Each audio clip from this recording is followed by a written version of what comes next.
تلك الدار الآخرة نجعلها للذين لا يريدون علوا في الأرض ولا فسادا والعاقبة للمتقين.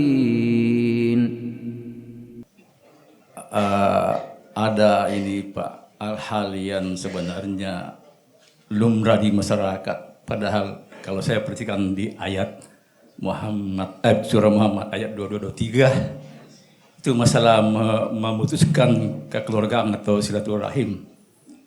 Situ saya perhatikan itu orang-orang yang memutuskan silaturahim atau kekeluargaan itu dilaknat oleh Allah. Yang saya ingin tanyakan di sini Pak, selama orang itu berstatus dilaknat, apakah amal ibadahnya masih diterima? Soalnya Pak, istilah dilaknat dulu kita kenal cuma iblis yang dilaknat. Jadi sangat keras ini ancaman Allah.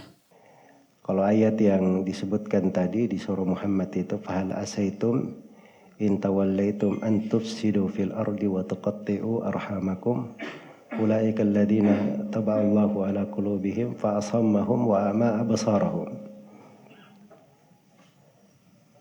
Kalau kalian itu berbuat kerusakan di atas muka bumi, kalau kalian berpaling, kalian berbuat kerusakan di atas muka bumi, kemudian memutus rahim-rahim kalian, memutus dari hubungan kalian, maka mereka inilah orang-orang yang dilaknat oleh Allah. Mereka inilah orang-orang yang dibutakan hatinya dan ditulikan telinganya dan dibuat buta dari pandangan matanya. Dan itu salah satu nas yang menunjukkan tentang bahaya orang yang memutus silaturahminya. Tentang bahaya orang yang memutus silaturahminya. Dan banyak lagi nas-nas yang lain. Pertanyaannya mungkin di sini bukan terkait dengan masalah, bukan fokus di masalah orang yang memutus silaturahmi, tapi orang yang melakukan dosa, kemudian di dosa itu diancam dengan ancaman-ancaman, seperti kalau dia kena laknat, atau misalnya diancam dengan siksaan besar. Apakah amalan-amalan pelakunya masih bisa diterima? Jawabannya bahwa dosa-dosa itu besar pengaruh buruknya kepada manusia, pada orang yang melakukannya. Itu bisa membuat hatinya gelap, membuat dia malas untuk beramal, membuat sedikit pengagungannya kepada Allah, sehingga dia beramal kebaikan dan ketaatan pun kebaikan dan ketaatannya tidak begitu terasa. Ini akibat-akibat buruk dari dosa. Tapi kalau dia misalnya di dalam dosa, namun dia di sudut lain ada beramal amalan salih,